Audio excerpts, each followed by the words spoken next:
My name is Maeve Connolly, and I just want to welcome everybody. I'm the co-director of the MA in Art and Research Collaboration, which many of you I think will know. It's an IADT master's program, but it's based primarily here in the lab. And we do a lot of events with the lab, and it's always great working with them.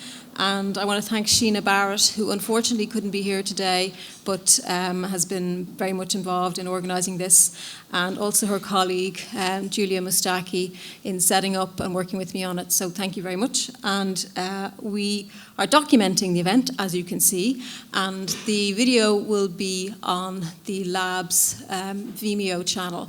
And there's actually lots and lots of documentation of lab events on that channel, and it's worth checking out. So it'll be up there shortly. So just, I guess, to be aware of that you're being recorded. And I'm very happy that we have a really interesting lineup of speakers today. We circulated bios, so you should all have a sense of how impressive and interesting they are. And I'm not going to read through the bios because you have them.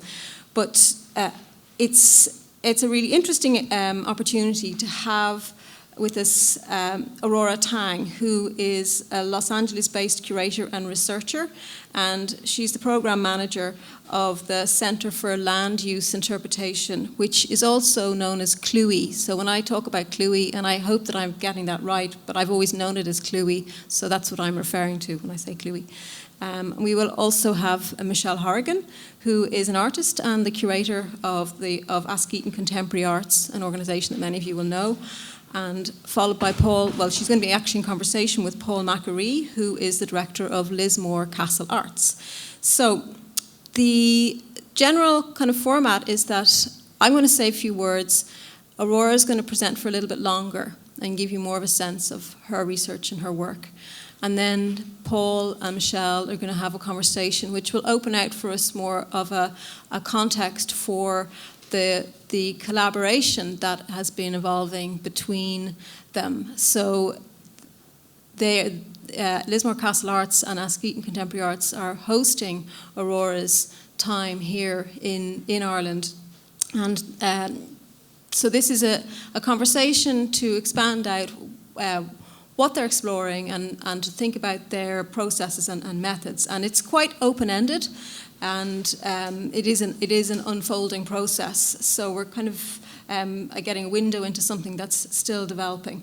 So there will be opportunity for questions later, and we'll have a roving mic. So I'll try to remind myself and everyone else that later on you should wait until you get the mic before you ask your question, if possible. And our aim is to sort of have a discussion for about an hour. Between ourselves, an hour and a half, and wrap up for about 7:30. So that's the plan. And I will try to time keep. But I think that there should be scope for people to contribute in a kind of fairly relaxed way. So the expanded field is the title of an exhibition and residency project that's exploring and investigating the Munster region and its multiple facets. So there's a lot of ways in which that exploration might be informed by the experience of Aurora and other people who've worked with CLUI. My own interest in this project is coming from a few different directions. So the ARC program that I co-direct with Sinead Hogan is based on a very, I think, self-consciously expanded understanding of art as a practical mode of research that probes and transgresses disciplinary boundaries and also explores and sort of tests out quite diverse kinds of collaboration.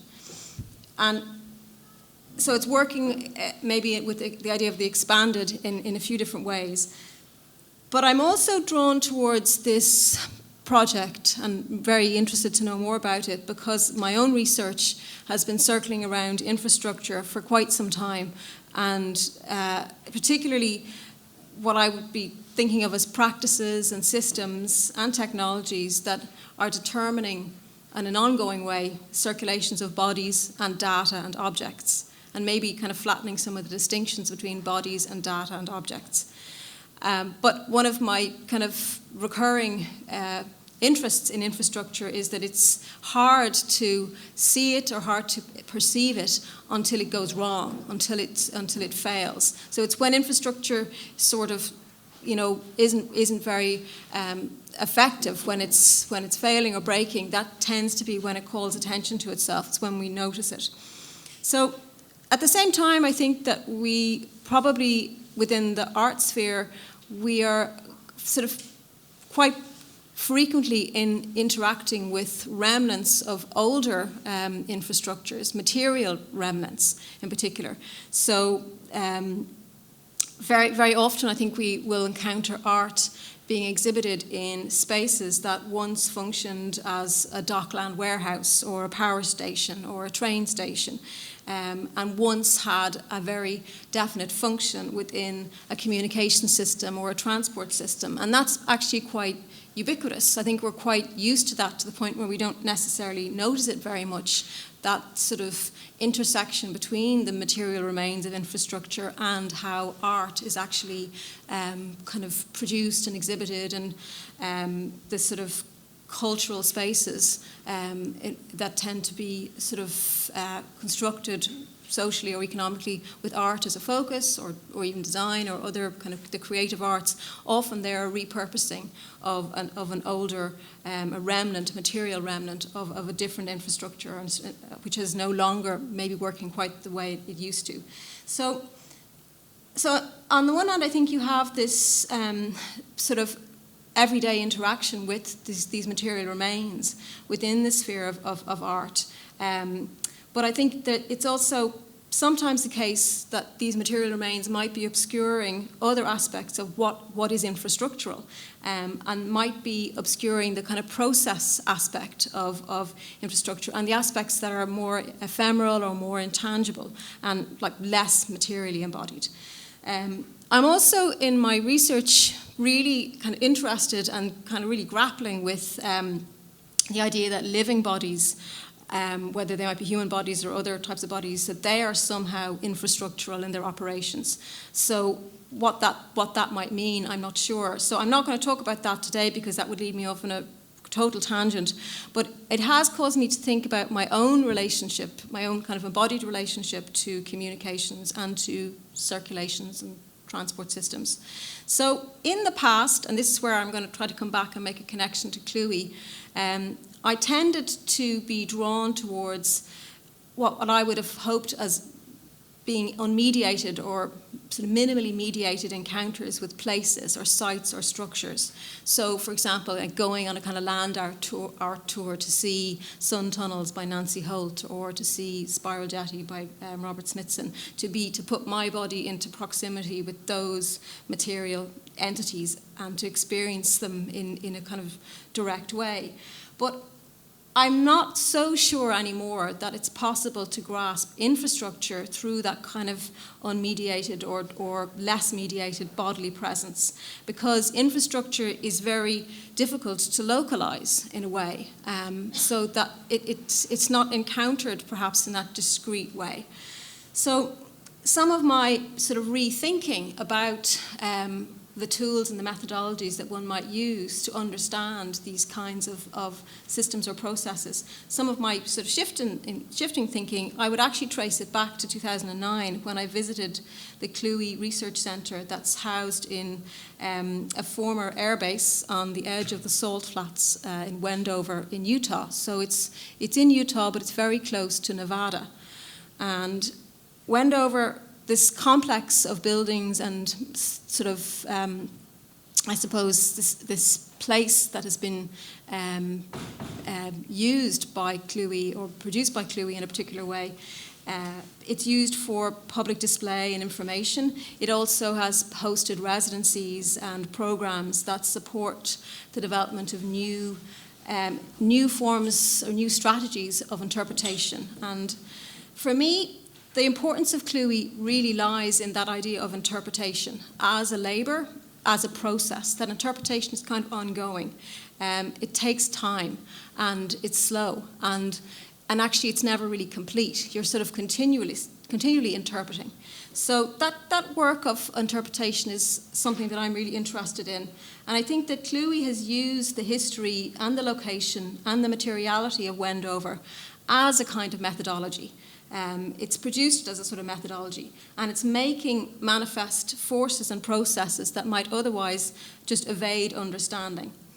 So that for me is still a very rich kind of recollection of a place that I went to which I didn't really understand, and I knew that there were things I wasn't able to understand, but I was sort of directed to it, and CLUI functioned as a kind of lens in which to think about what I was experiencing. So to come back to the focus of today, I've been reliably told that Aurora's itinerary while in Ireland will include a visit to the Russian-owned alumina plant at Auchinleach, which is very much in the news at the moment because of sanctions against Russia. And other sites in the itinerary are the Barack Obama Plaza, and I'm sure many of you have been there, and also the Bord na Móna workings at Loch Bora. So I'm very interested to hear about this itinerary, where she is in it, how it's unfolding, how it was put together as an itinerary, and how this work of interpretation is progressing.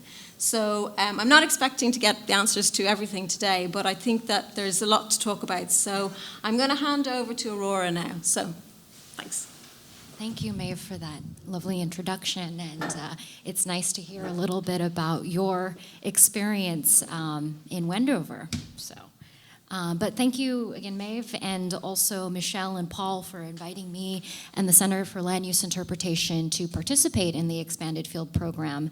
It's our organization's first time working in Ireland, and so it really is a treat. And I've been here all 24, maybe 26 hours now, and so it's been wonderful so far. I've seen a lot, and I can't answer those questions about the itinerary quite yet, but a follow-up and in the exhibition, hopefully you'll get those answers.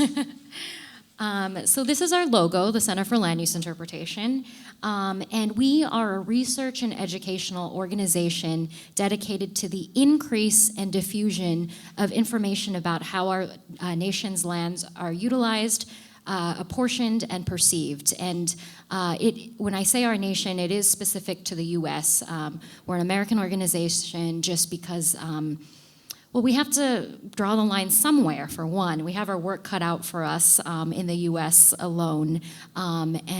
So one thing about our collaboration that we will produce for the exhibition at Lismore Castle later in the summer is that it'll likely be focusing on places in the U.S., but really one thing I'm keeping in mind in all these site visits is noticing that there's a lot, we have in common in what we can learn from each other.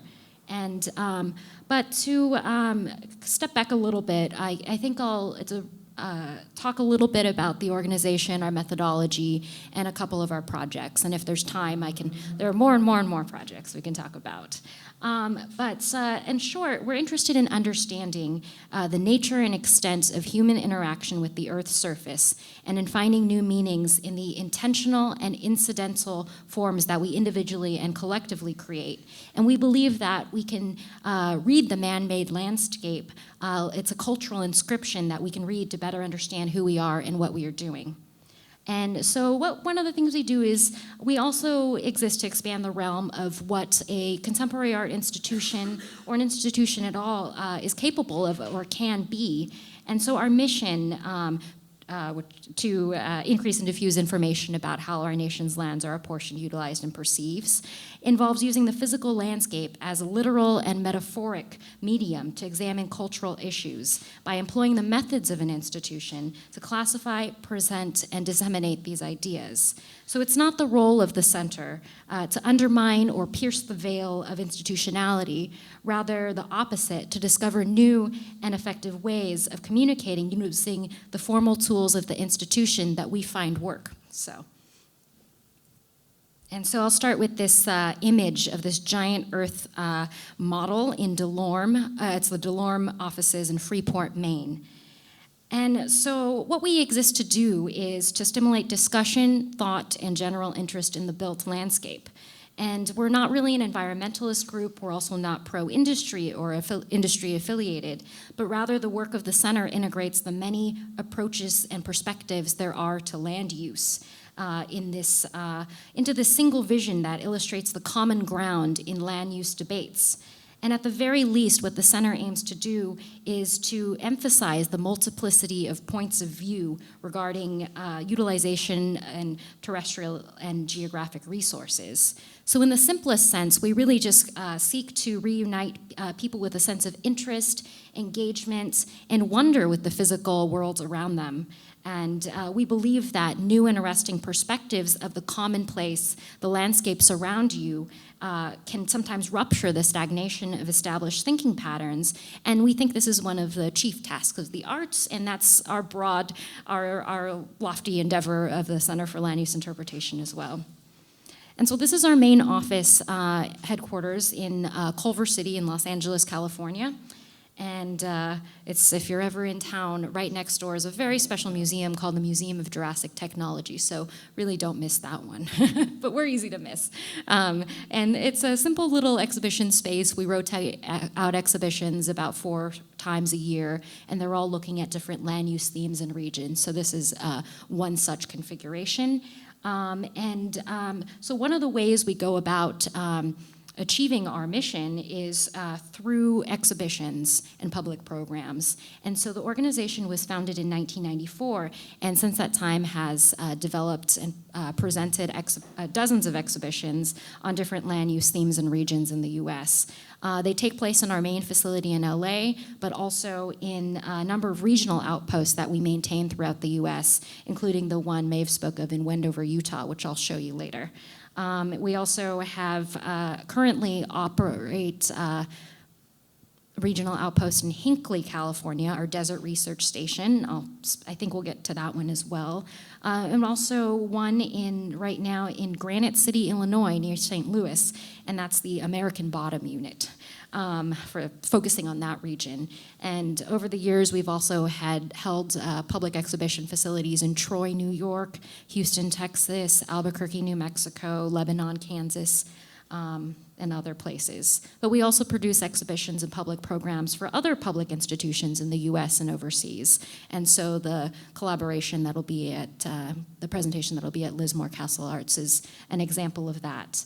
We also publish books, conduct public bus tours, and support individual research projects, and host artist expert talks, and offer information and resources through our website, which we'll talk about.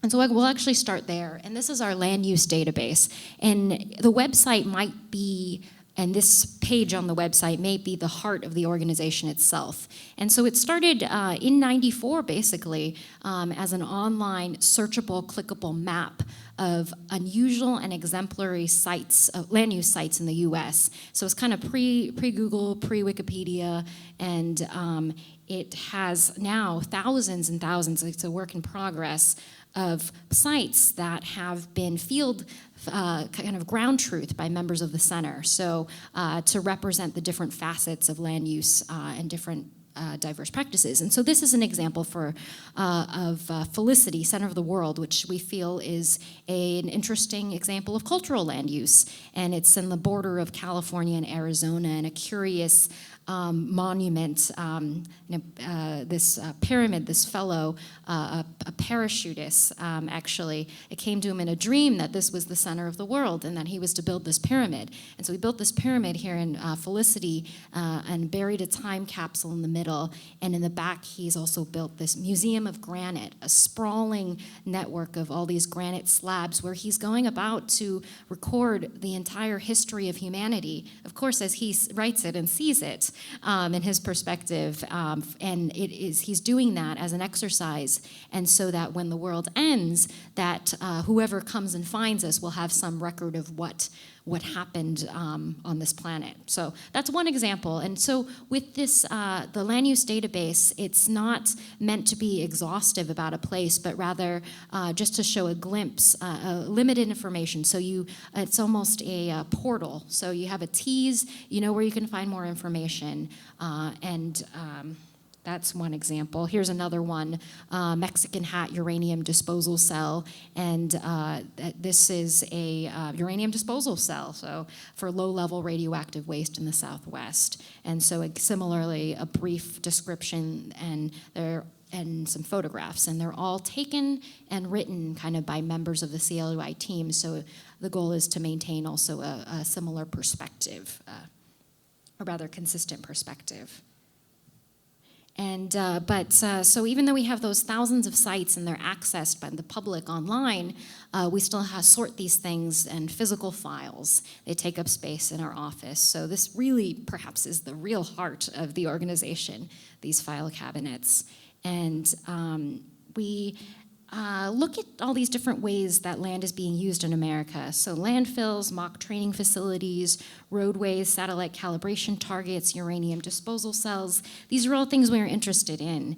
And in a way, while we have these categories, another reason the filing cabinets become important because we need to be able to file them in certain ways. So this is a list of things we're always interested in, and it's shifting as well. And as well as these different program areas we've established. And so we've come up with, this is actually an outdated, a bit old list, but come up with these program areas that we feel represent the totality of land use in America.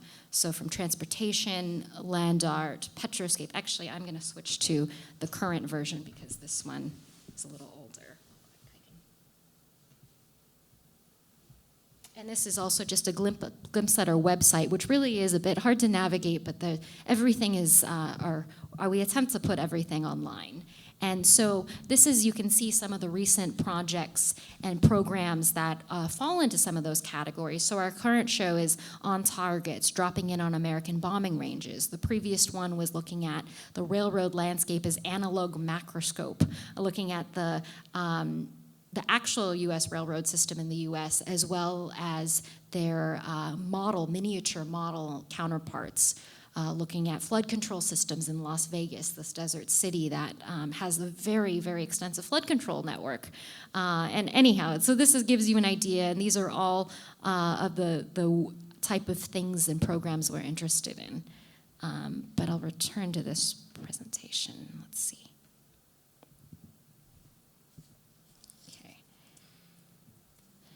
And so we are not so much lecturers or theorists, even though we do a little of that, but feel like we're more like tour guides in pointing things out through our various programs and projects. And in doing so, we hope to let people know where they can look, but not necessarily tell them what to think about these places or things. But of course, in pointing to certain things, we are leaving other things out, and in that way, it is a form of curation. So we like to show this image because everything you're pointing, you're looking at, you're leaving out everything, you're not looking at everything else around you. And so it becomes a point of view, like an optical instrument. And it's a frame, just like the museum or any institution you are within is a frame that informs the content or whatever is put inside of it. And so we just like to remind ourselves of the many layers of interpretation that exist in any image we see, and certainly in our exhibits and programs we create. So we show this image, and it doesn't even matter what it's for, but so one layer of interpretation, perhaps the first, is that someone decided to put a plaque there. So there's somebody deemed that an important spot worthy and then had to craft the monument with this text. And then the man in the yellow shirt is saying something about it, adding yet another layer of interpretation. And then the guy with the video camera is recording him, framing him a certain way, adding yet another layer of interpretation. And then the invisible one, perhaps the person that took this photo, decided to frame it a certain way and leave certain things in and out, adding yet another layer of interpretation. And now by including it in this presentation, another layer, and if you go and tell somebody about it, then yet another layer. And so it's just something we like to remind ourselves about how images and everything are constructed. And so I think I'll talk about some of the facilities we run throughout the US, and then if we have time to go through a couple of the projects, we'll do that. And so this is actually our orientation building in Wendover, Utah, which is the one that Maeve mentioned and visited. So we're on an old World War II military base in the kind of at the border of Utah and Nevada, and it's a curious place. It's the middle of nowhere, perhaps. The population of the town is about 2,000. The two towns, West Wendover and Wendover. It's a place in transit. You know, it's along the big intersection that goes east-west across the U.S. And so it's an interesting dialectic between the two sides of the Nevada and the Utah. The Nevada is a small casino town, and it's kind of the first stop for people in Utah where they can get, you know, their full content alcohol and gamble. And on the Nevada and the Utah side, it's kind of the former military base is still kind of the dominant, taking up the space there, and then these Bonneville Salt Flats. And so we are there because it's just really has an extreme amount of activities types of activities that can take place there. So people come here, and with all of our off-site facilities, so besides the Los Angeles location, they're not staffed year-round. They're barely staffed, actually. But we want to give people access 24/7, 365 days a year. So we have these push-button codes on the door, and you call this phone number, which is our main office in LA. You either get me or somebody else that works there, or the phone tree, and it'll tell you actually what the code is. And I won't say it because it's being recorded, but it's a very simple code. But it's just enough, another layer to get you access. And you can push that button, and there's also a greeting there. And, I didn't show inside, but there are displays, and that one has displays produced by the center about the different types of land use in the region. And this is actually our most recent building, and it's an old hospital building from the World War II base. So there's like 30 little rooms, so we thought these are perfect little rooms to give our artists in residence little exhibition spaces, galleries. And so we've had, and here it is, the long, narrow hallway, and it's almost, it sat for about, 30 years. After the war ended, it was just closed, and then some kids used it as a haunted house. So when we moved in, many of the walls were painted black, which is very difficult to get white, and there's fake blood and all these silly things. So it took a bit of work, but it's up and running. And this is another example of one of the old World War II barracks that we've converted into an exhibition space, and this was the first one we used. And that's an example of an exhibit in that space. This was produced by one of our residents that was interested in looking at the phenomenon of mirages that exist out on the salt flats, which are kind of it's a long, long stretch of salt where they try and break the land speed records for cars and vehicles, and people say it's so flat you can see the curvature of the earth. And this is the humble resident support unit. You might see a trend in our use of trailers. And this is kind of a facility we call South Base that was actually a project of one of the residents, SimPark, a design build team based in Chicago and Ohio. And this is actually on active military land, and so it's restricted access, and it's you have to drive quite a bit in, and it's off the grid, and it's meant to be for experiments that are best or need to be done away from the rest of civilization. And so you have to bike your own water in. It's all run by solar panels, and it's been hanging on there. It was from about 98, I would say, it was built there. So an example of how it looks inside. And this is the most recent project, actually, last season. So actually, returning SimPark, Steve Badgett, half of that duo, came back and working with Chris Taylor from Land Arts of the American West at Texas Tech University. We just wrote a grant for the Great Salt Lake Exploratory platform. And so the Great Salt Lake is our neighbor there, and it's a huge body of water, but it's the north arm, the north part of the lake is incredibly, incredibly salty. And so a regular type of boat wouldn't do so well. It started getting eaten at quite quickly. And so they wrote this grants to create a craft that was meant for long-term exploration on the north part of the lake. And so the last 2 seasons, the focus of our activities out there have been utilizing this boat. And so it's for the first time soliciting projects from people that specifically could utilize this other project. And so it was quite successful in that we had some researchers that were on there for a week or a week and a half at a time and getting to these places that were quite remote and otherwise difficult to access. This is one of our sites, the Desert Research Station in the Mojave Desert in the town of Hinckley, California, near Barstow. So it's about a 2-hour drive from Los Angeles. And we, out of this place, we kind of look at projects that deal with the sound space of the place. It's under the flight path of Edwards Air Force Base, which is a primary place for testing experimental aircraft. And since the dawn of aviation, pretty much. So for here, we have this, you see a glimpse of our interpretive walking path. And similarly, it's unmanned, but there's a little code system.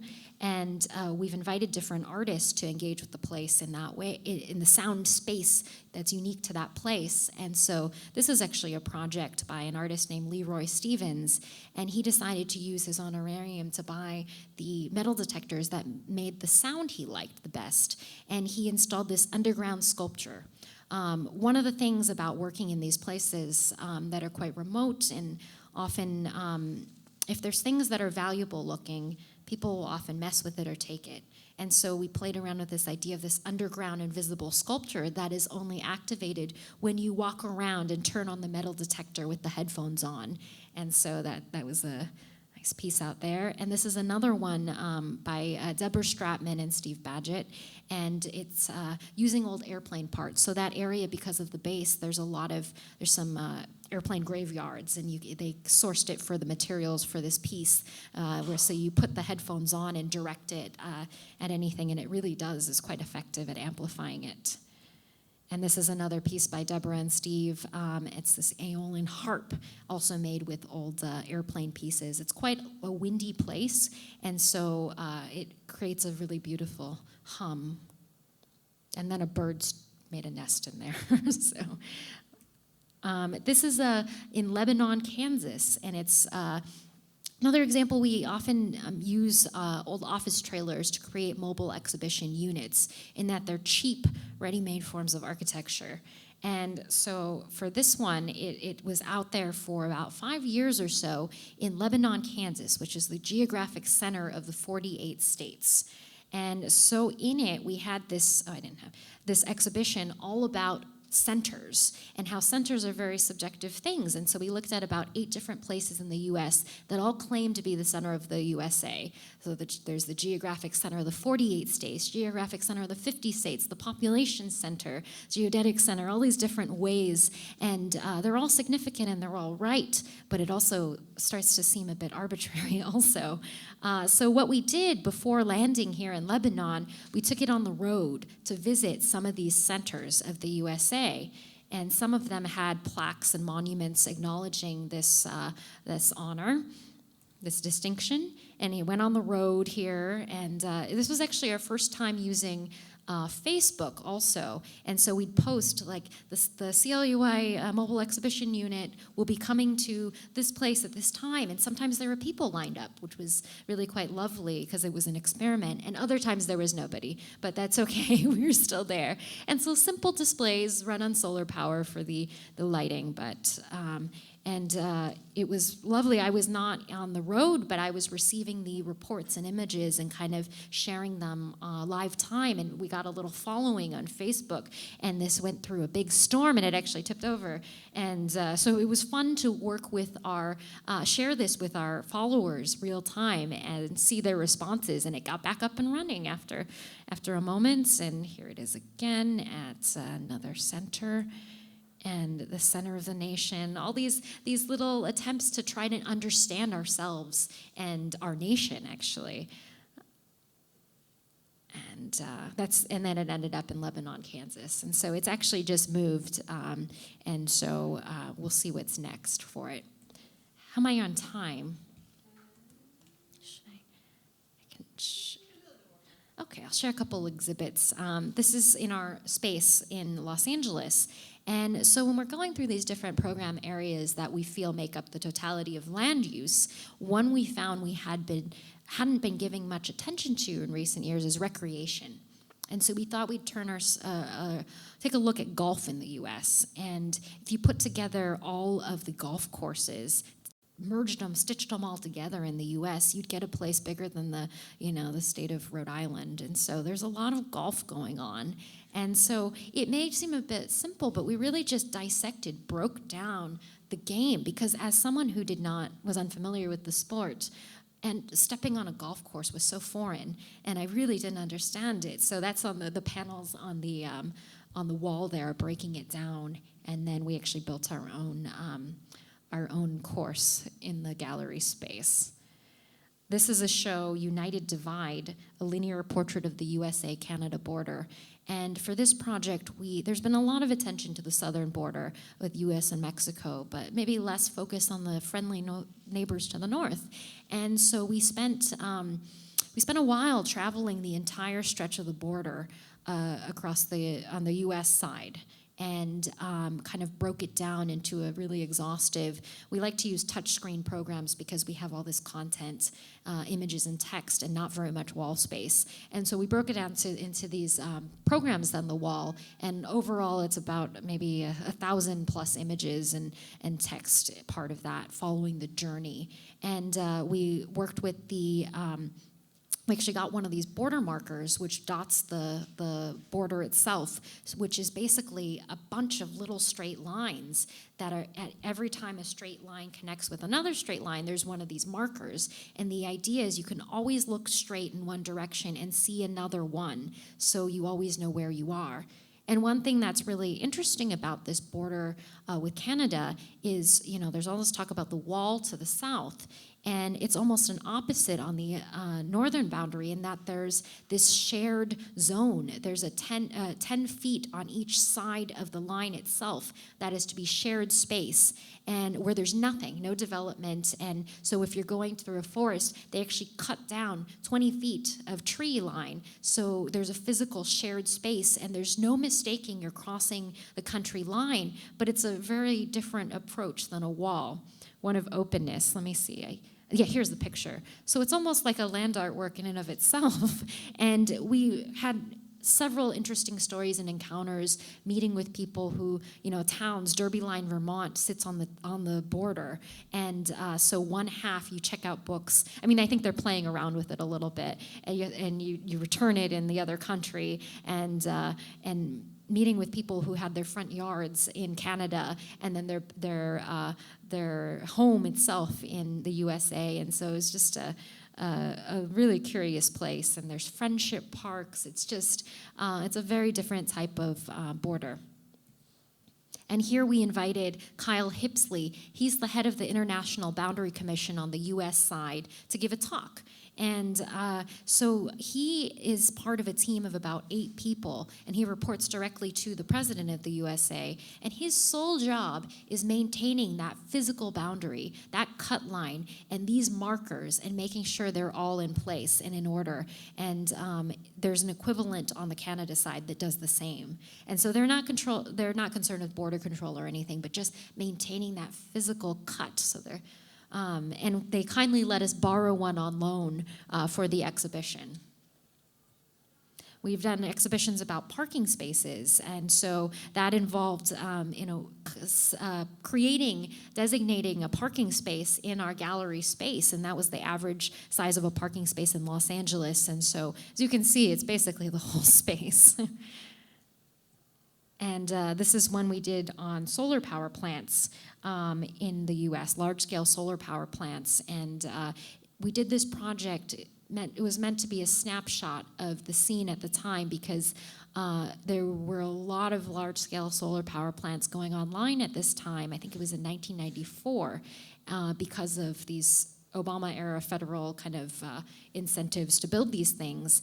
And so we visited all of them that were generating of a certain amount or were in the process.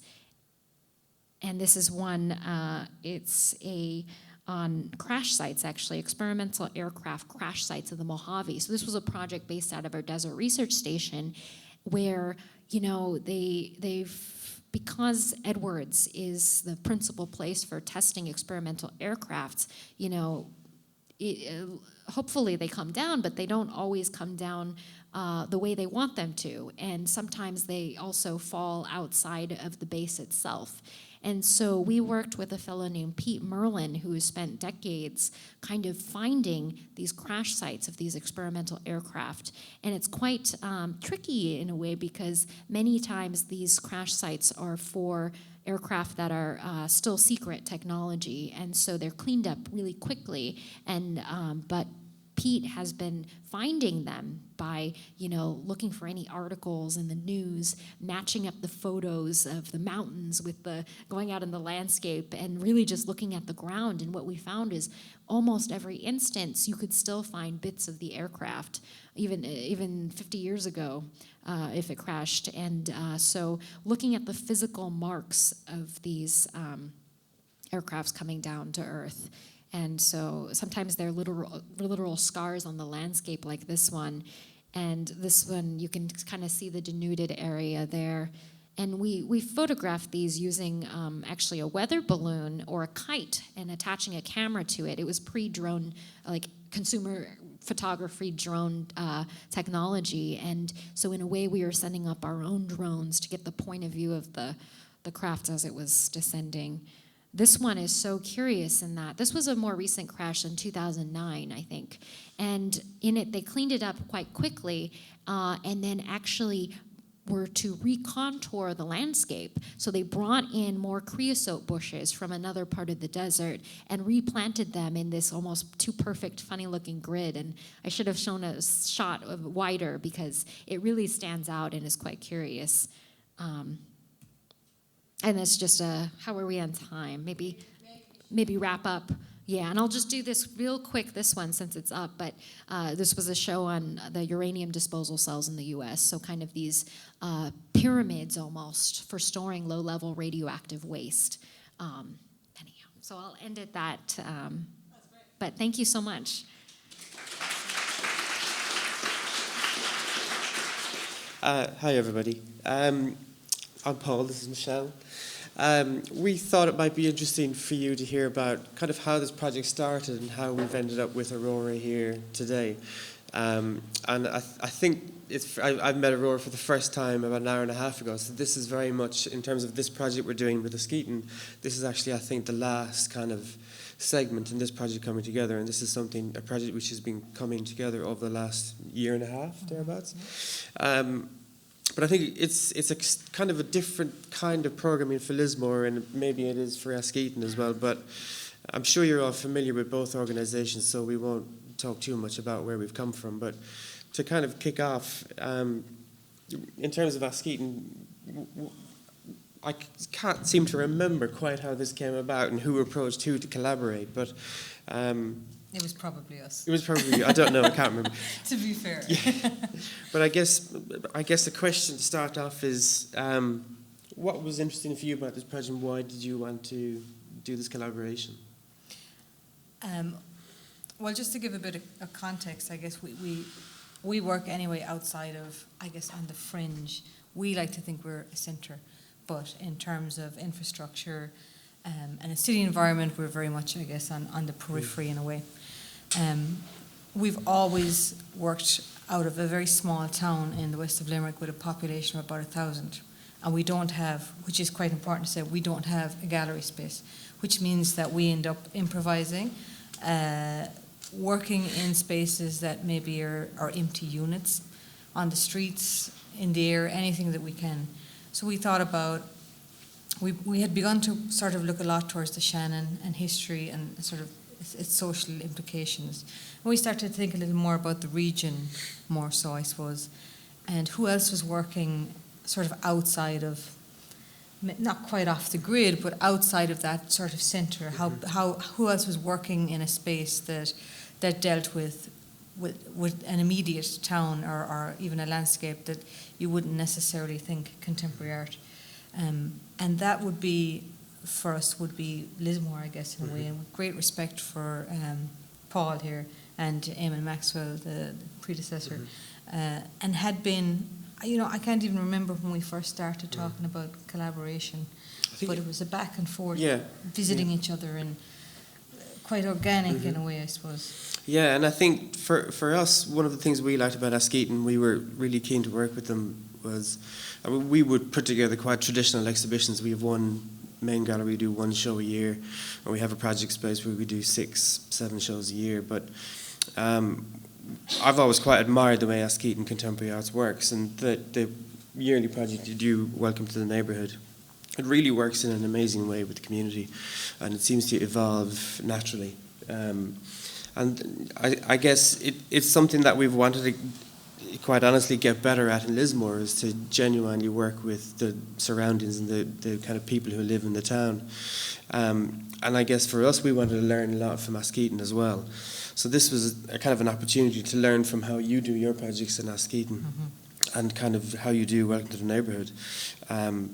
And thinking long term about kind of community relationships in Lismore was something that we very much wanted to do, and this exhibition seemed to have that idea about it.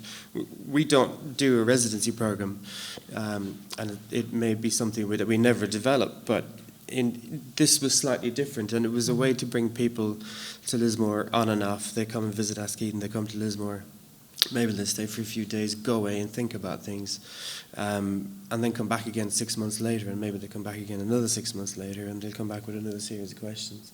And for some people, that's what they did. They came several times, and for some people, they're just only starting to talk to us now. For us, I guess it was coming out of that. That residency program is a very much a production residency that happens for 2 weeks in the summertime. So for us, it was very much about finding ways to have a longer term engagement, and working with people like Paul, who does that, who have a very strong program in place, and have kind of, they have facilitated artists to make new work, certainly, which is something that we do a lot. But in a longer term, sort of that luxury of having a lead in time, or people being able, as Paul says, to kind of dip in and out, to come back, to think about things, maybe come back, maybe they don't need to. It was something that we didn't really, we've been trying to do that, but maybe also for us it was learning how to do that, or connecting with artists in a longer term, because like Paul says, it's like a year and a half really. A lot of this has been conversation, I guess, with Skype, things like that initially. Serious discussion about who to bring, who would be the right people. And then we've also sort of taken responsibilities, I guess, for certain artists who maybe were veering more towards working on the Askeaton side or not, or I guess we played to our own strengths as organisations in that regard as well, as to how people. So there's some artists who are kind of afoot, maybe a little more towards Limerick, or a little bit towards more towards Waterford. Certainly Stuart is a little more kind of in between, because he's looking a little more at mining, or quarries, I guess, in a way, and stone.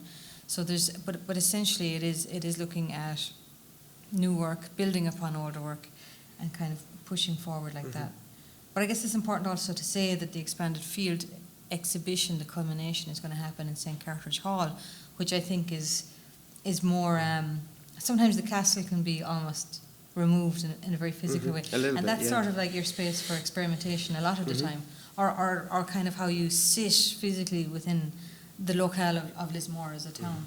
Sure, and I think I think it's also true to say, when we invited people to participate, we both came with ideas, and or we both came with suggestions. But in a way, it's called the expanded field, but we didn't want to be prescriptive about what people should do in a particular theme, and it was impossible.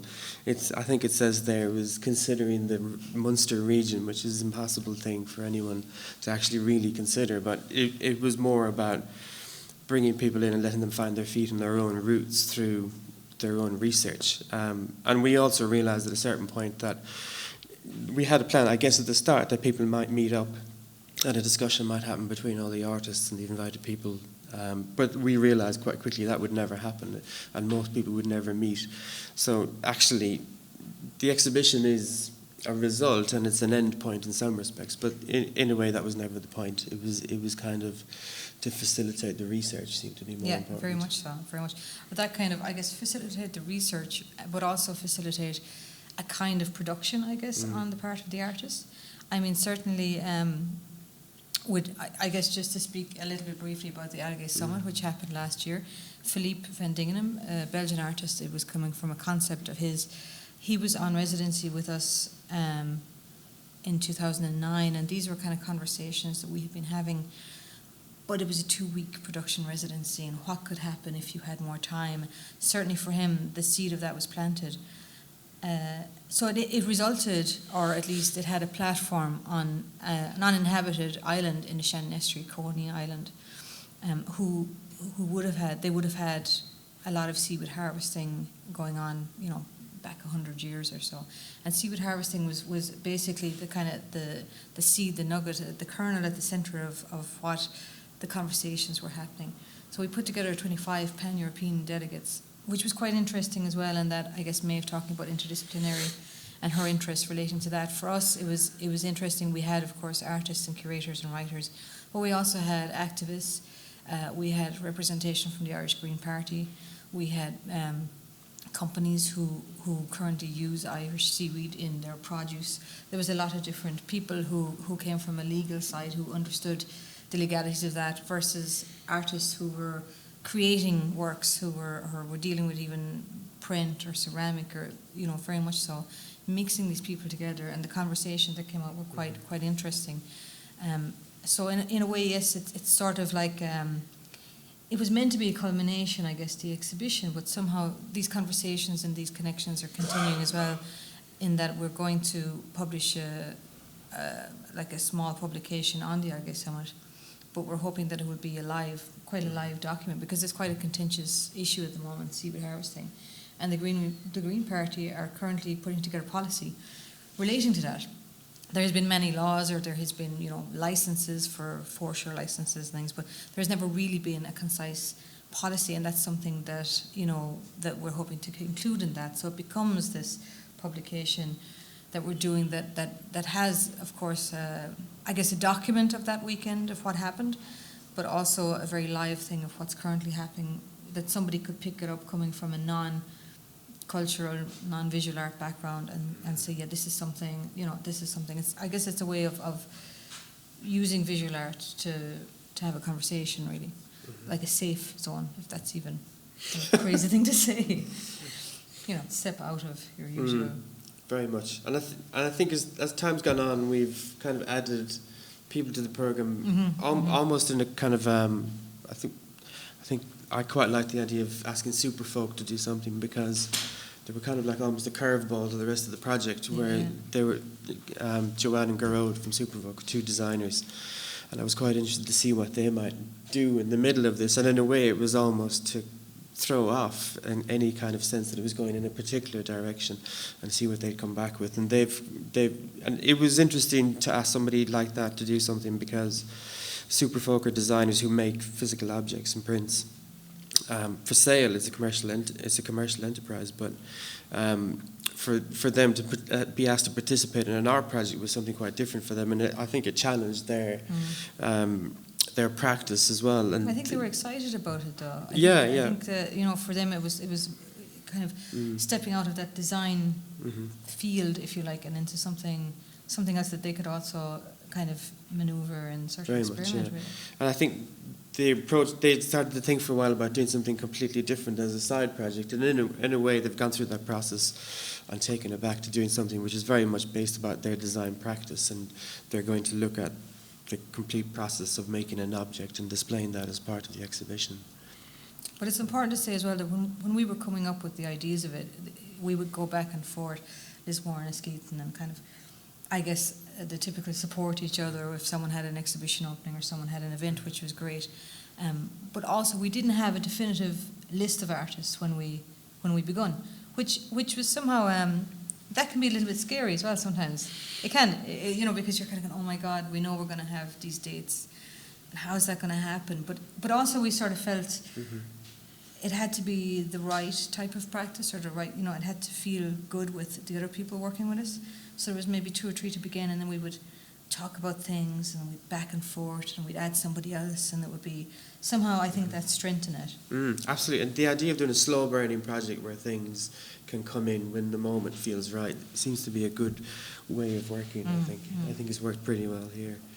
Very amorphous edges there, you know. Yeah. And we're still getting emails with interesting ideas. Yeah. Stuart Whips, kindly I think, forward me on something today as well. I think Stuart has come up with about 15 different projects he's going to make out of his research in Lismore, so it'll go on for the next 10 years, I think. Yeah, I think so. But that's also been really useful, that someone did some research and has come up with several bodies of work, and he'll pick one of those for this. It's almost like a moment in time that you're just highlighting this, and then everyone's just going off and sort of doing like further things, which is, it's important that, like we said, we had facilitate that, I guess. Absolutely. Can we ask Aurora to read Yeah. Sure. and we can discuss a little bit more about this? Okay, so I think we kind of have a sense of this as a process, but I would be really interested to hear more about the kind of intersection between I realise I've been calling CLUI for a long time, but you called it CLUI.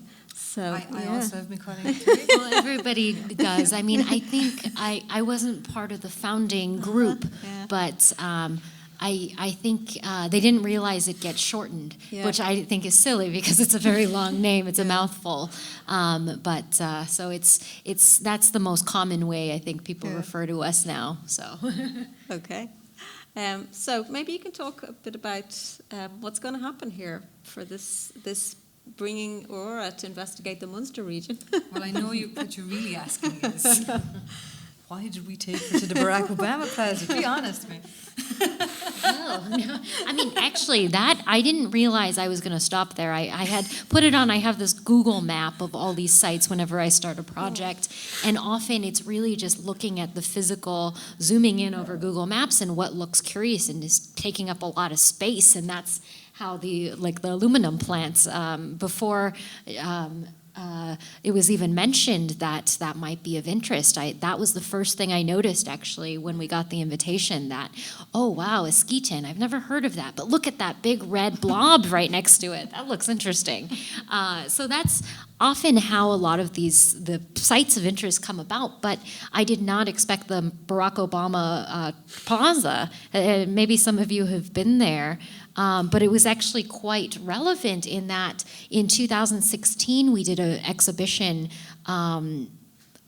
about presidential places, and we visited all of the presidential birthplaces and notable places that are recognized and tied to the forming of the legacy and understanding of these people. And we actually did not do, and it was our way of also doing a presidential exhibition and kind of engaging with current events without actually being really political in an overt way. And also all of our projects are always tied back to the physical ground, looking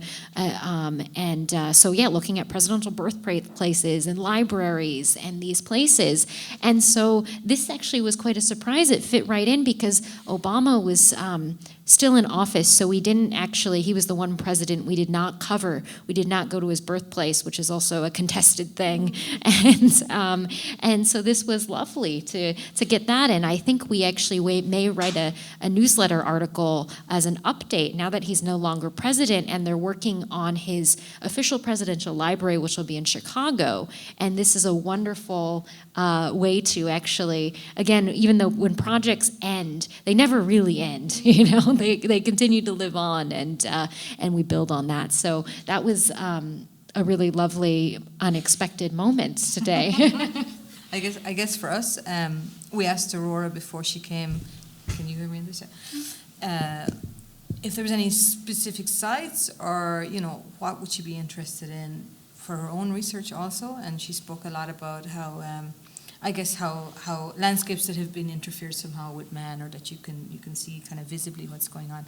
So that's why we have this incredible aluminium refinery in County Limerick, which you've probably all read about. It's Russell. So it's under fire at the moment from the States. There's a really interesting kind of flow here. The London metals are disassociating themselves, and there's a lot going on, a lot of questions and talk on the ground, something like 550 jobs. There's been no mention of this huge toxic red mud field left over from the process, which is, so the ore bauxite comes in, it's a very red rock, and the refinery refines it down to a very, very fine, soft powder called alumina. So what's left over is this kind of really almost day-glow red colour, which is a mix of all the acid and things that have gone into it. And it sits there. The company they've been there since the late 80s, so this is building and building and building and building. At the beginning of the year, there was a lot of protesting going on because they're looking for a license now to dig 8 meters into the ground. This is, pretty much there's the red of the mud if you see an aerial shot, and then there's the blue of the Shannon estuary right there. So somehow 8 meters is it's probably going to go into the water plate, but it's just piling and piling and piling at the moment. And there seems to be nothing, you can't offload it because it's toxic waste. Nothing will grow on it. Horticulturists have examined it, nothing will grow. So if you look at a Google map, there's just this crazy red kind of, really unexpected right there. And then the other thing that we thought we would take Aurora to see would be probably some bogland, because again, that's something that's very inherent to our own culture in Ireland, but something that I guess ties in a lot with sort of extraction, and sort of things like that we were looking for parallels, I guess, with what CLUI are doing and researching at the moment somehow. And I also feel that, for the Centre for Land Use Interpretation, there's I think, a huge amount of responsibility on the work that you're doing in a way, because it's an archive for the future outside of a whole cultural capacity. It's an archive there that people have access to, and somehow I'm not sure if we have an equivalent here in Ireland. Would that be fair to say? So maybe, I'll throw that out there. Yeah, I don't know if there is an equivalent. Yeah. I know a couple years ago, as part of the Venice Architecture Biennial, in the British Pavilion, actually, Smout Allen and Jeff Manow, who's actually an American writer, but they proposed a British Exploratory Archives or something, where it was their project was adapting the CLUI for other places, and so they spent a day with us, or a day or two, out in the Mojave Desert, and kind of then adapted what we do to what they were the places they were looking at. So, I mean, there may be other people here who are aware of kind of comparable organisations that are more embedded within an Irish context, and I'm very conscious that we might open out the discussion to the audience quite soon. If anyone has a kind of question or a kind of a comment, please just chip in. You can get the microphone. One of the questions that I had is maybe. It's a kind of to look at, say, the connections between, or the differences perhaps between the Algae Summit and I guess when I didn't directly engage with the Algae Summit sort of up close, but I had a sense of it, maybe just because it was focused on algae and seaweed harvesting, but actually algae was the thing that stood out for me, that there is a slight decentering from the human to think a little bit more about other types of entities. And one of the aspects of the Centre for Land Use Interpretation that I think is, maybe it's my perception of it, but it still seems to be very much working with a human-centred focus. So I would be interested in the differences there, or what that raises. I guess there's many different ways of approaching that. What was interesting over the weekend is the language we use surrounding algae or seaweed.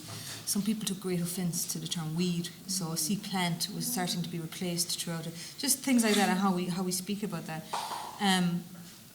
First of all, I'd like to say I'm definitely not an expert on this kind of, algae, seaweed, though I work closely and did quite a lot of research. It's for me, it's kind of mind-blowing that, beneath the surface of the ocean is this whole forest. It's just as arboreal as our forests on land. And that, certainly from an Irish perspective, this is totally overlooked, that we're just, I'm not sure if you know, but the government has sold off a lot of foreshore licenses to Canadian company Arcadia, which means that, there's generations there of people who are saying, this is the foreshore is the area between when the tide is in and the tide is out. So, and it should be, I always thought that was no man's land, but apparently not. So that's your area where you can harvest that. In Askeaton, it's interesting to follow the trail of how, nowadays nobody takes any notice. I think it's a huge resource because Japan now, because of the nuclear disturbance there a few years ago, the Japanese eat a lot of seaweed, and it's extremely good for you. It's full of iodine and everything. We don't, as Irish people. It's kind of like, but it's there. It could be resourced. You could make money from it. But years ago, it was such a contentious matter, in the 1800s, that you would farm the seaweed. You would set it up in such a way that you could farm that. There would be plots on the Shannon Estuary. There would be turf wars over who cut whose seaweed where. A man was killed in a raging battle, turf war between Clare and Limerick, like an actual gang warfare over cutting seaweed. And if you go out there now on a boat, it's abundant and it's kind of really there. So when Philippe was doing his Agay Summit, he was coming at it from a point of view of, I guess, initially what triggered his thoughts about it was the kind of the language that's used. It's sort of very, in terms of law, I suppose, and also a kind of language that is hard for us, like a regular person, to access within the EU of the law that applies to seaweed or how you cut it. And he wanted to create a new document originally, which then kind of turned out at the Agay Summit. But he wanted to look at it from different perspectives, not necessarily a law perspective, also a spiritual way. How does the seaweed feel? How the aspects of the moon connect with the tides and things like this. So it's kind of a roundabout way of addressing your question, but it's in one way, yes, it's looking at that entity of sea plant, but it's also looking at the history of that, or even the capitalist way of how that moves in an international level today, and what's been, even to the point where it's only last year, coming out of the Agay Summit, that there's somebody who works with the Green Party who's going, we don't have a policy. This is something we need to look at now before we give away. We've done it with the oil, we've done it with other things, before we give away our natural resources here as usual. But do you want to? I guess to comment on it, you're absolutely correct that our perspective is one focused on humans' interaction with the Earth's surface, and we kind of come from the place where we believe that every inch of land in America has been touched by man in some way, even in the natural parks or preserves. The desire to set that apart was intentional, and that means it was informed by humans deciding to not touch this place or interpret it a certain way. And so that's kind of behind everything. And I mean, there's no true. These are all just the cultural artifacts we live, and it's perhaps human nature to mess things up. But we did do one project that focused on actually animal perspectives. It was, we collaborated then with a fellow named Sam Easterson, and this was more than 20 years ago, I think now, but where he created a project later called the Museum of Animal Perspectives, and very much focused on the perspective that these animals on the farm saw. So back then he attached these cameras to these cows, these pigs, to get the point of view, to kind of take it away from the human perspective. And it is interesting you mentioned that also, because we actually just were in a group exhibition organized by, are you familiar with the writer Timothy Morton? He wrote this book called Hyper Objects, and he actually, was interesting, it was at Ballroom Marfa in Marfa, Texas, and just opened the other day, and his approach is almost that it's not about the human at the center, and it's looking beyond that and bigger. So it was actually a bit of a challenge to kind of find where we fit in with that curation and that curatorial agenda in mind. So, Does anyone have a question? I have a boring question. Okay, go for it. I'm sure I'll ask you many questions over the next couple of days, Aurora, but you use a lot of sites, and I'm kind of curious how that works in terms of, do you acquire them, do you lease them, loan them? How do you come across them and how do you manage them? so those for the physical sites, the ones where we use as exhibition facilities or supporting our research or the research of other artists and writers, it's a combination. Our headquarters in Los Angeles, that storefront we own, which is quite nice because we bought it about over 20 years ago, and it's that neighborhood has become quite posh, actually. So I don't know if we could afford to be there now, but that is our urban center, our place in the city. And the other locations are largely in places that other people don't want to be for one reason or another. And for Wendover, it's kind of it's the ruins almost of this old military base, and we rent from the airport, which manages those military buildings. And it comes from this slow relationship. I think slow and taking time has been a common theme in that we started renting out just that snow-covered barrack you saw. But the agreement was we'll get cheap rent if we fix it up, because they were really a mess.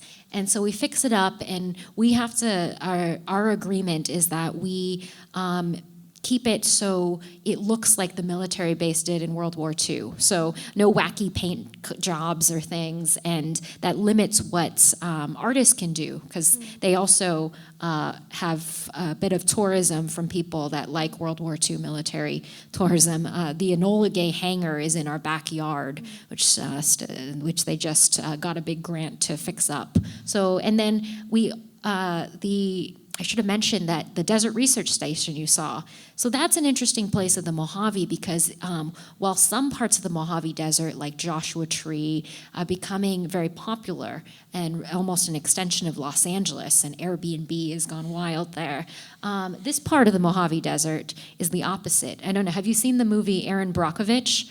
So that is the town it happened in, Hinckley, and water contamination, basically. And the power company, PG&E, is still buying people out. And so it's become more and more of a ghost town, and really to the point where the school closed a couple years ago. And I was actually there the day they were demolishing the post office and the market. So it's a really interesting place, and that we rent from the Bureau of Land Management, because the building used to be a school. The school district operated an educational center there, and other places, with the mobile exhibition unit, one of the beautiful things about those as structures is we can cart them off. So it usually just means approaching somebody and saying, will you support our nonprofit educational unit for X amount of time? And that the people of Lebanon, Kansas, actually were quite happy to have it there for a number of years. And so we did have a local partner that would check up on it every now and then. But actually, if I could show, I don't know if it's too hard to turn the projector back on. There's one site that we recently acquired, and we bought it actually. And it's Owens Lake. It's about a 3-hour drive, maybe 200 something miles from Los Angeles. And let me just get to this page real quick. I'll take a minute for it. Okay, perfect.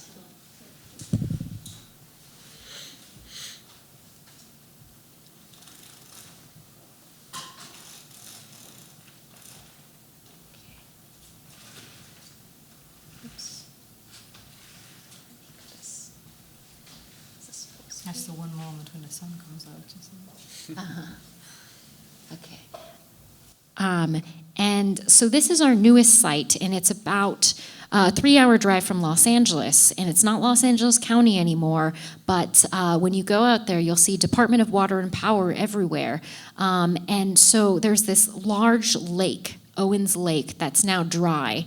It was drained for the when the LA Aqueduct was built over about just had its centennial, so 100 years ago, And, if you've seen the movie Chinatown, kind of that deals with kind of that. And so, again, how I think going back to what Maeve mentioned about how infrastructure is often invisible because until it goes wrong, and that's largely because it's a network. It's hard to localize. And so, it's fascinating that this is 3 hours from Los Angeles, but it's still technically under the jurisdiction of Los Angeles.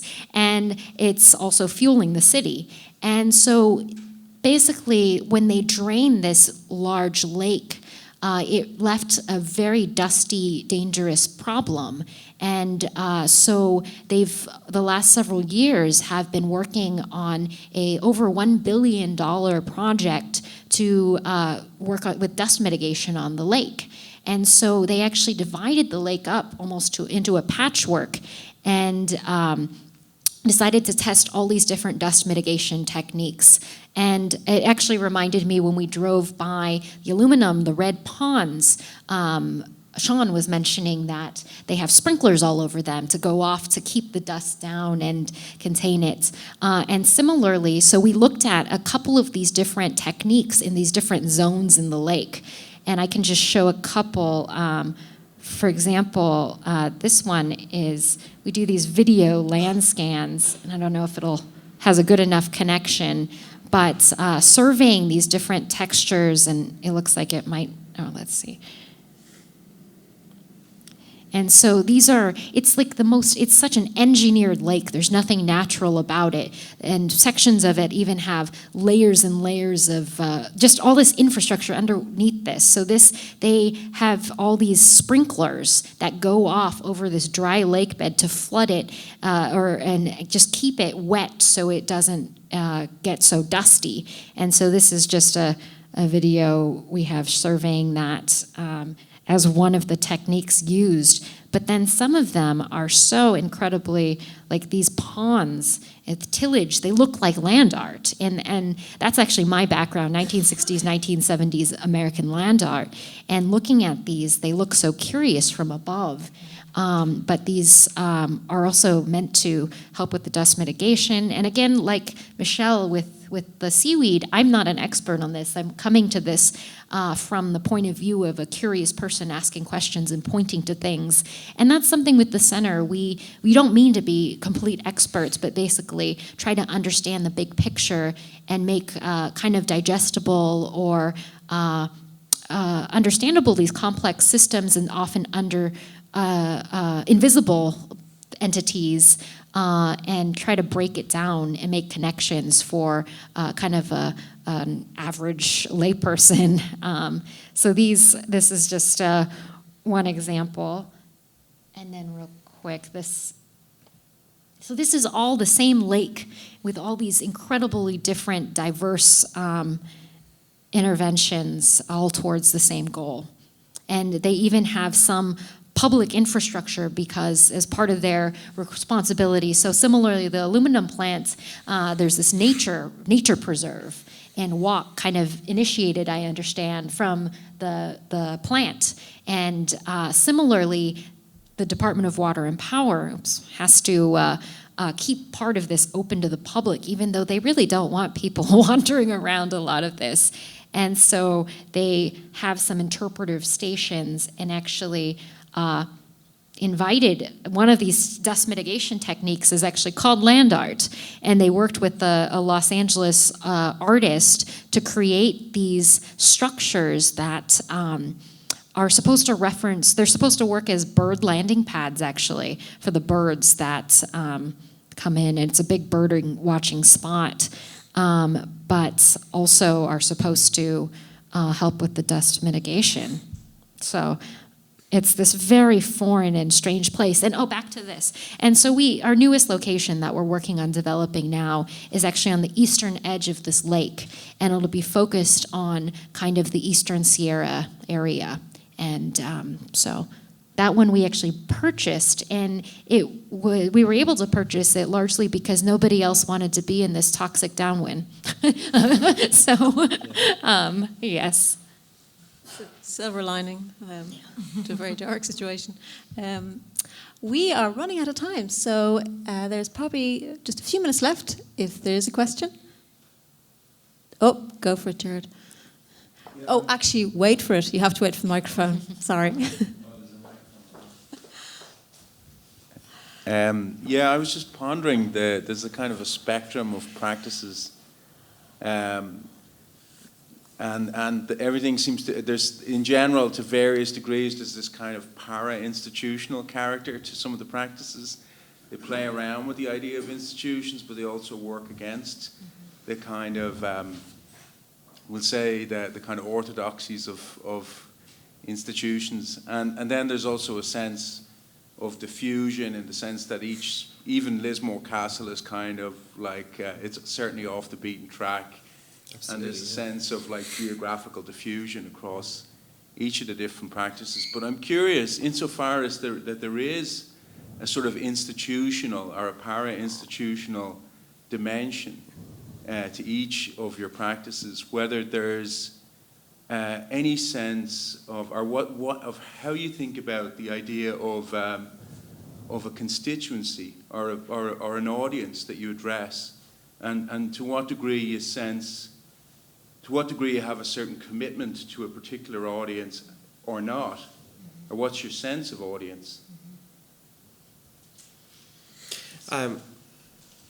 Go.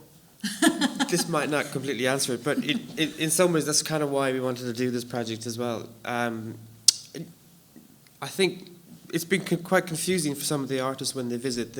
More often than not, most people have come to Askeaton first, and they get a sense of, you know, what they're doing or kind of the lay of the land, kind of, and then they come to Lismore, and it's completely different. It's mind-blowingly different, and I can't.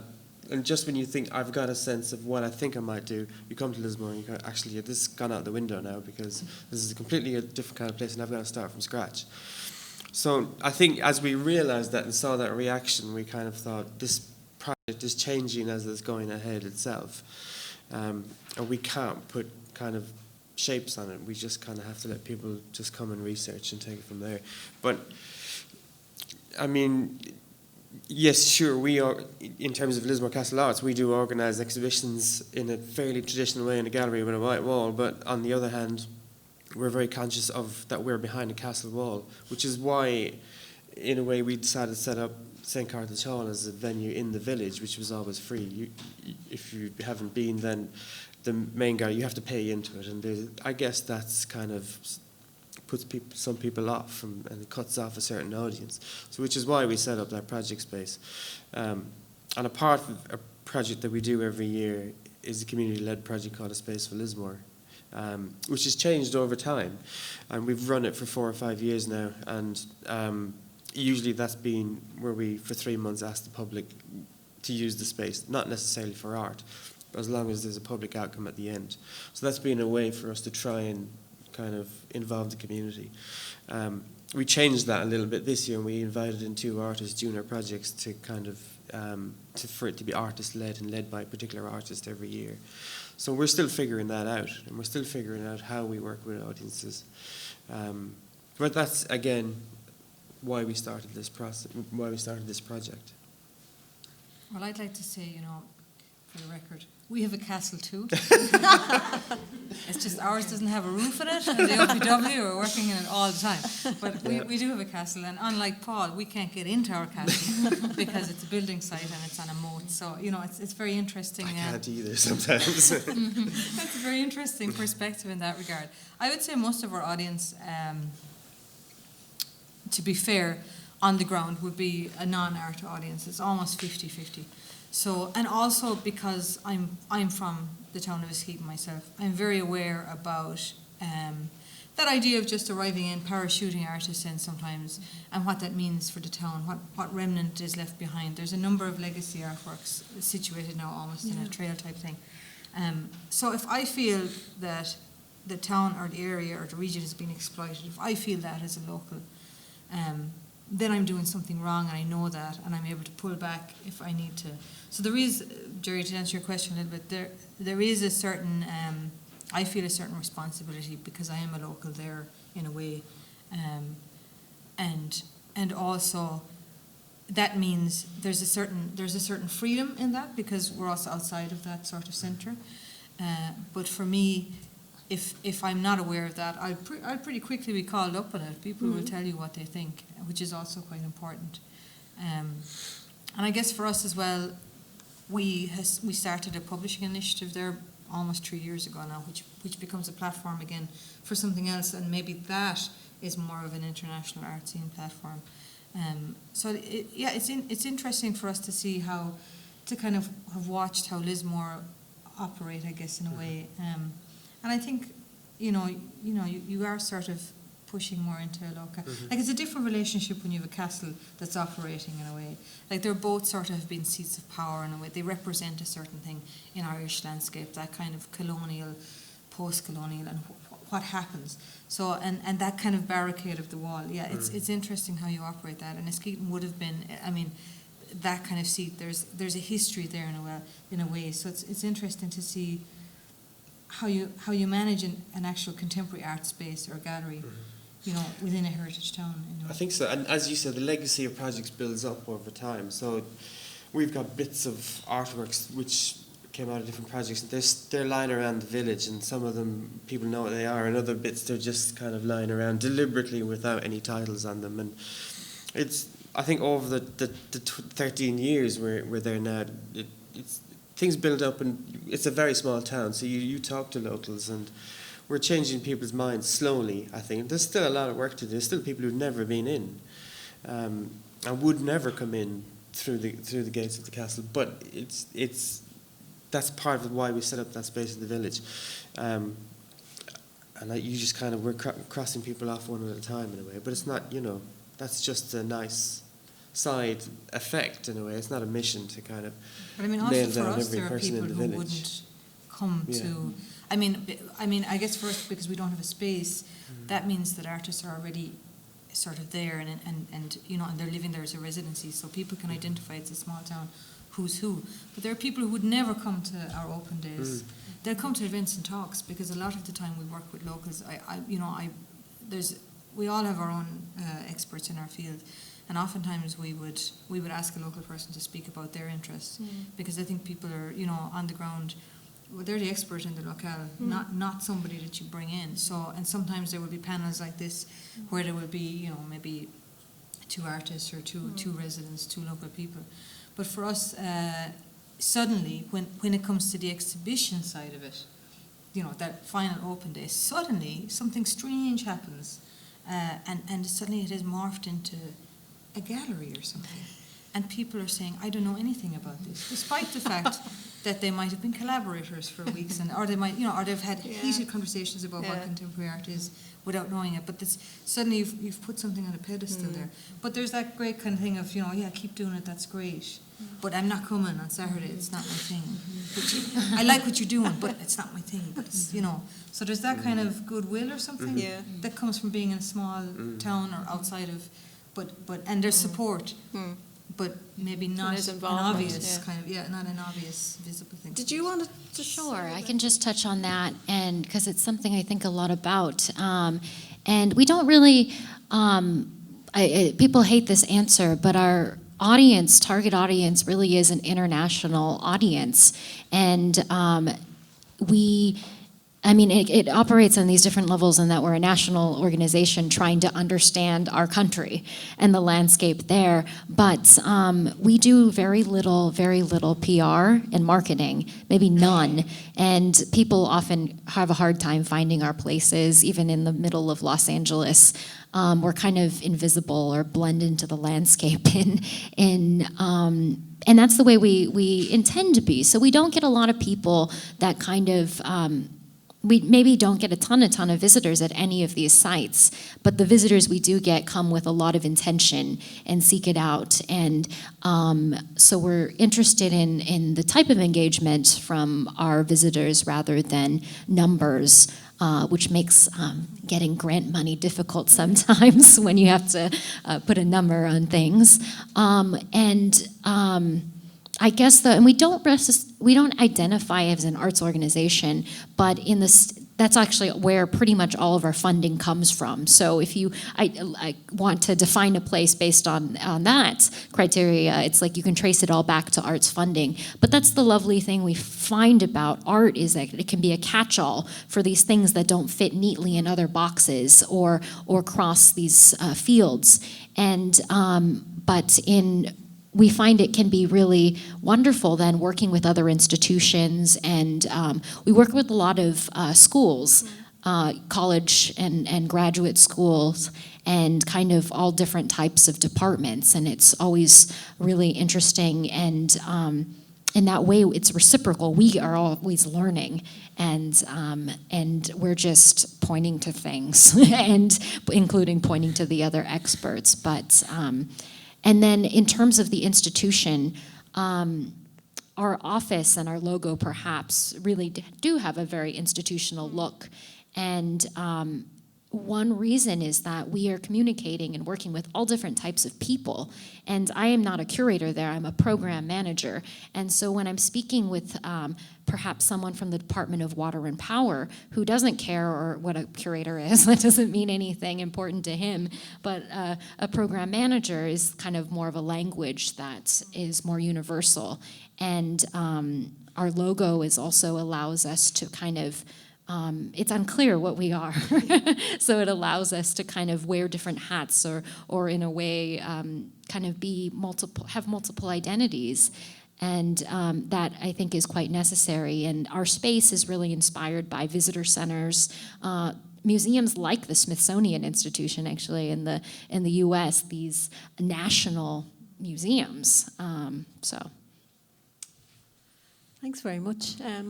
As you can see, I withdrew the mic there earlier as a signal that we're coming to the end of our session. I think there's probably loads more that we could discuss, and it's really fascinating. When is the exhibition?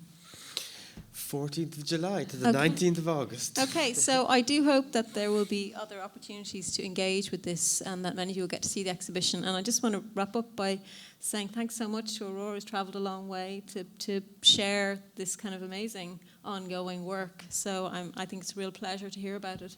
And thanks so much to Michele and Paul. And thank you to the Arts Office here for facilitating this. And thanks everybody for coming up, and I hope you'll follow up with the expanded field. Thanks.